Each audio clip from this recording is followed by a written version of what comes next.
ഉസ്താദിന്റെ നാട് ആലപ്പുഴയാണ്. ഇന്നലെ ഖബറടക്കം നടന്നതും ആലപ്പുഴയിലാണ്.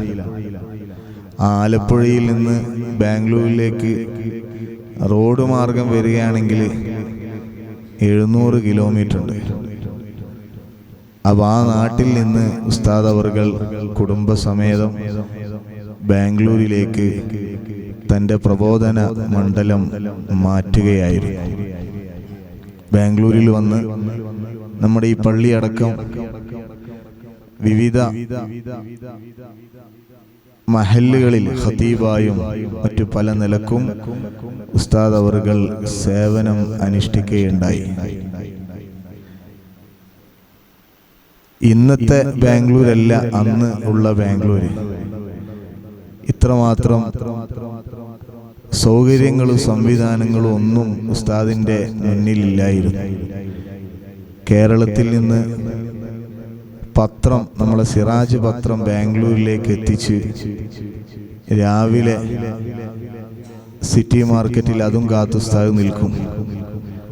എന്നിട്ട് ആ പത്രവുമായി ബാംഗ്ലൂരിലെ ഓരോ സ്ഥലങ്ങളിലും സൈക്കിളിലും അല്ലാതെയുമായി ആവശ്യക്കാർക്ക് എത്തിച്ചു കൊടുക്കും. അത്രമാത്രം ഈ പ്രസ്ഥാനത്തിന് ഈ നഗരത്തിന്റെ എല്ലാ മേഖലയിലും വേരുറപ്പിക്കുന്നതിൽ ഉസ്താദിനുള്ള പങ്ക് അത് നമുക്ക് പറഞ്ഞറിയിക്കുന്നതിനും എത്രയോ അപ്പുറത്താണ്. നമ്മളെ മർക്കിൻസിനെ സംബന്ധിച്ചിടത്തോളം ഉസ്താദിന്റെ അടുത്ത് വരുന്ന രോഗികളും അല്ലാത്തവരുമായ ആളുകളൊക്കെ ഈ മർക്കിൻസുമായി ഉസ്താദ് അവർകൾ ബന്ധിപ്പിക്കും. അവരോടൊക്കെ നമ്മുടെ മർക്കിൻസിനെ പ്രത്യേകമായി സഹായിക്കാൻ ആവശ്യപ്പെടും. ഇതിന്റെ തുടക്കകാലത്ത് നമ്മൾ പിടിച്ചു നിന്നത് ഉസ്താദിനെ പോലെയുള്ള വളരെ നിസ്വാർത്ഥരായ ആളുകളുടെ വലിയ സഹായം കൊണ്ടായിരുന്നു. അതുകൊണ്ട് തന്നെ ഇന്നലെ മുതൽ ബഹുമാനപ്പെട്ട ഉസ്താദ് അവർകൾ വഫാത്തായി എന്ന് അറിഞ്ഞിടം തൊട്ട് ഇതുവരെ ഉസ്താദിന്റെ പേരിൽ നിരന്തരമായി ദിക്റുകളും സ്വലാത്തുകളും പരിശുദ്ധമായ ഖുർആൻ പാരായണവും നടന്നുകൊണ്ടിരിക്കുകയാണ്.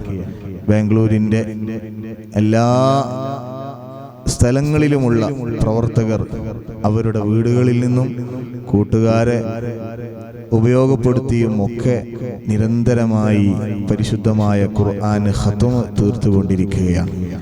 എല്ലാം ഉസ്താദിന്റെ ബർസഖിയായ ജീവിതത്തിൽ വലിയ ഗുണം ലഭിക്കുന്ന അമലാഹി അള്ളാഹു കബൂൽ ചെയ്യുമാറാകട്ടെ. പ്രത്യേകിച്ച് എല്ലാ സംവിധാനങ്ങളും ഉള്ള ഒരു നാട്ടില്, സൗകര്യങ്ങളും സംവിധാനങ്ങളൊക്കെ ഉള്ള നാട്ടിൽ പോയിട്ട് ദഅവത്ത് നടത്തുന്നതും അതൊന്നും ഇല്ലാതെ വലിയ ത്യാഗം സഹിച്ച് പ്രബോധനം നിർവഹിക്കുന്നതും തമ്മിൽ പ്രതിഫലത്തിൽ വലിയ അന്തരമുണ്ട്. അൽഹംദുലില്ലാഹ്, നമ്മളെ ഈ സ്ഥാപനത്തിൽ നിന്ന് പഠിച്ചിറങ്ങിയ വിദ്യാർത്ഥികൾ കർണാടകയുടെ, ആന്ധ്രാപ്രദേശിന്റെ വിവിധ ഭാഗങ്ങളിൽ ഇസ്ലാമിനെ കുറിച്ച് ബേസിക് വിവരം പോലും ഇല്ലാത്ത ആളുകൾക്ക്, അള്ളാഹുവിനെ അറിയില്ല, പ്രവാചകരെ അറിയില്ല, ഖുർആൻ എന്താണെന്നറിയില്ല, ഒന്നും അറിയാത്ത ആളുകൾക്ക് നമ്മുടെ വിദ്യാർത്ഥികൾ പരിശുദ്ധ ഇസ്ലാമിനെ കുറിച്ച് പഠിപ്പിച്ചു കൊണ്ടിരിക്കുന്നത് നിങ്ങളൊക്കെ മനസ്സിലാക്കിയിട്ടുണ്ട്. അപ്പൊ അങ്ങനെയുള്ള ഒരു നാട്ടിൽ പോയി ഈ ദീനിനെ കുറിച്ച് പഠിപ്പിച്ചു കൊടുക്കുന്നതും മറ്റെല്ലാ സൗകര്യവും സംവിധാനങ്ങളും ഒക്കെ ഉള്ള നാട്ടിൽ ദീനി ദഅവത്ത് നടത്തുന്നതും പ്രബോധനത്തിൽ വലിയ പ്രതിഫലത്തിൽ വലിയ മാറ്റം ഉണ്ട്. അങ്ങനെയുള്ള ഒരു സമയത്താണ് ഉസ്താദ് ബാംഗ്ലൂരിലേക്ക് കടന്നു വരുന്നതും എല്ലാ ത്യാഗങ്ങളും പ്രതിസന്ധികളും പ്രയാസങ്ങളും എല്ലാം തരണം ചെയ്ത് ഈ സംവിധാനം ഇവിടെ നിലയുറപ്പിക്കുന്നതിൽ ഉസ്താദ് മുന്നിൽ നിന്ന് നേതൃത്വം നൽകിയത്. 60-ലധികം വരുന്ന നമ്മുടെ മദ്രസകൾ, അതുപോലെ തന്നെയുള്ള മഹല്ല് സംവിധാനങ്ങൾ എല്ലാം കെട്ടിപ്പടുക്കുന്നതിൽ ബഹുമാനപ്പെട്ട ഉസ്താദ് വഹിച്ച പങ്ക് നമുക്കൊരിക്കലും വിസ്മരിക്കാൻ വേണ്ടി കഴിയില്ല. അല്ലാഹു ഈ സംവിധാനങ്ങളുടെയും സൗകര്യങ്ങളുടെയൊക്കെ പ്രതിഫലം ഉസ്താദിന്റെ ഹളറത്തിലേക്ക് എത്തിച്ചു കൊടുക്കുമാറാകട്ടെ. അങ്ങനെ ഒരു സംവിധാനം പടുത്തുയർത്തിയാൽ പിന്നീട് ഖിയാമത്ത് നാൾ വരെ അവിടെ നടക്കുന്ന എല്ലാ ഖൈറാത്തുകളുടെയും പ്രതിഫലം ഒരു വിഹിതം അവരുടെ ഹളറത്തിലേക്ക് എത്തിച്ചേരുമെന്ന് ഹബീബ് മുഹമ്മദ് റസൂലുള്ളാഹി സ്വല്ലല്ലാഹു അലൈഹി വസല്ലമ തങ്ങൾ പഠിപ്പിച്ചതാണ്. നേരെ തിരിച്ചുകൊണ്ട് ഒരു മോശമായ കാര്യത്തിന് തുടക്കം കുറിച്ചയാൾക്ക് പിന്നീട് അദ്ദേഹത്തിൽ നിന്ന് പ്രചോദനം ഉൾക്കൊണ്ട് അള്ളാഹു ഇഷ്ടപ്പെടാത്ത കാര്യം ആരൊക്കെ ചെയ്തോ അതിൻ്റെയൊക്കെ തിന്മയുടെ അല്ലെങ്കിൽ ശിക്ഷയുടെ ഒരു വിഹിതം അത് തുടക്കം കുറിച്ചയാൾക്ക് ലഭിക്കും എന്ന് നമുക്കെല്ലാവർക്കും അറിയാം. അതുകൊണ്ടാണ് പരിശുദ്ധ ഖുർആനിൽ സൂറത്ത് ലഹബ് എന്ന് പറഞ്ഞിട്ടൊരു സൂറത്ത് നാം എല്ലാവരും പാരായണം ചെയ്യുന്ന വളരെ ചെറിയൊരു സൂറത്താണ്.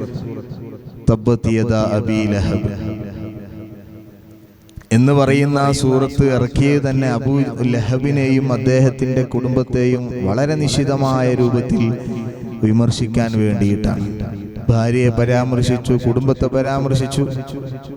അപ്പോ അല്ലാഹു തആല വളരെ രൂക്ഷമായ ഭാഷയിൽ അബൂ ലഹബിനെ വിമർശിക്കാനുണ്ടായ സാഹചര്യം എന്താണ്? നബി സല്ലല്ലാഹു അലൈഹി വസല്ലമ തങ്ങളുടെ പ്രബോധന വീതിയിൽ അതിനേക്കാളേറെ തടസ്സം സൃഷ്ടിച്ച ആളുകളുണ്ട്. പക്ഷെ അബൂ ലഹബിനെ ഇത്രമാത്രം വിമർശിക്കാനുണ്ടായ സാഹചര്യം എന്താണ്? ഇബ്ലീസ് നബി സല്ലല്ലാഹു അലൈഹി വസല്ലമ തങ്ങൾക്ക് ശത്രുവാണ്, മാനവകുലത്തിനാകെ ഒരാജന്മ ശത്രുവാണ്. പക്ഷെ ഇബ്ലീസിനെ പറയാനായിട്ട് അല്ലാഹു തആല ഒരു സൂറത്ത് തന്നെ ഇറക്കിയിട്ടില്ല. അപ്പൊ അങ്ങനെ ഇത്ര രൂക്ഷമായ ഭാഷയിൽ അല്ലാഹു വിമർശിക്കാനുണ്ടായത് കാരണം അവ്വലു മൻ ഖാസമ വഅൽഹറൽ ഇൻകാറ അലാ വജ്ഹി റസൂലില്ലാഹി സ്വല്ലല്ലാഹു അലൈഹി വസല്ലം. നബി സല്ലല്ലാഹു അലൈഹി വസല്ലമ തങ്ങൾ പ്രബോധനവുമായി കടന്നു വന്നപ്പോൾ ആദ്യമായി മുഖത്തു നോക്കി നീരസം പ്രകടിപ്പിച്ചത്, എതിർപ്പ് പ്രകടിപ്പിച്ചത് ആരാണ്? അബൂ ലഹബാണ്. അതുകൊണ്ടാണ് അദ്ദേഹം അന്ന് എതിർപ്പ് പ്രകടിപ്പിച്ച് പിന്നെ അവിടുന്ന് ഖിയാമത്ത് നാൾ വരെ ഈ പരിശുദ്ധ ദീനിനുമായി മുഖം തിരിച്ച എല്ലാവർക്കും ലഭിക്കുന്ന ശിക്ഷയുടെ ഒരു വിഹിതം തുടക്കം കുറിച്ചയാൾക്ക് ലഭിക്കും.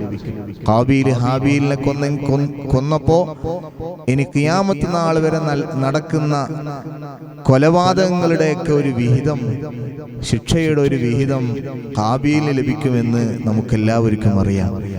ഇത് രണ്ടും ഒരുപോലെയാണ്. നല്ല കാര്യം ഒരാൾ തുടക്കം കുറിച്ച് വളർത്തിയെടുത്താൽ അതിൽ നിന്ന് പ്രചോദനം ഉൾക്കൊണ്ട് ആരൊക്കെ ഖിയാമത്ത് നാൾ വരെ അത് ചെയ്യുന്നുവോ തുടർത്തിക്കൊണ്ടുപോകുന്നുവോ അതിൻ്റെയൊക്കെ പ്രതിഫലം അവർക്ക് ലഭിക്കുമെന്നാണ്. അതുകൊണ്ടാണ് നമ്മൾ ഇത്തരം വിഷയങ്ങളിൽ കൂടുതൽ ശ്രദ്ധിക്കണം എന്ന് പറയാറുള്ളത്. ഈ സ്ഥാപനം, ഈ പള്ളിയിൽ ബഹുമാനപ്പെട്ട ഉസ്താദ് അവർകൾ സേവനം അനുഷ്ഠിച്ചിട്ടുണ്ട്. ശിവാജി നഗർ മസ്ജിദ് നൂറിൽ ഖതീബായി ദീർഘനാൾ സേവനം അനുഷ്ഠിച്ചിട്ടുണ്ട്. അതുപോലെ നീലസന്ദ്രയിൽ ഉസ്താദ് സേവനം അനുഷ്ഠിച്ചിട്ടുണ്ട്. ഈ അവസാന സമയത്ത് ബാംഗ്ലൂരിൽ നിന്ന്, ബാംഗ്ലൂരിന്റെ ഒരു ബോർഡർ സൈഡിൽ ഉസ്താദ് താമസം മാറ്റിയപ്പോൾ ആ വീട്ടിലും മദ്രസ നടത്താൻ പ്രത്യേകമായ ഒരു ഹാള് സംവിധാനിച്ചിരുന്നു.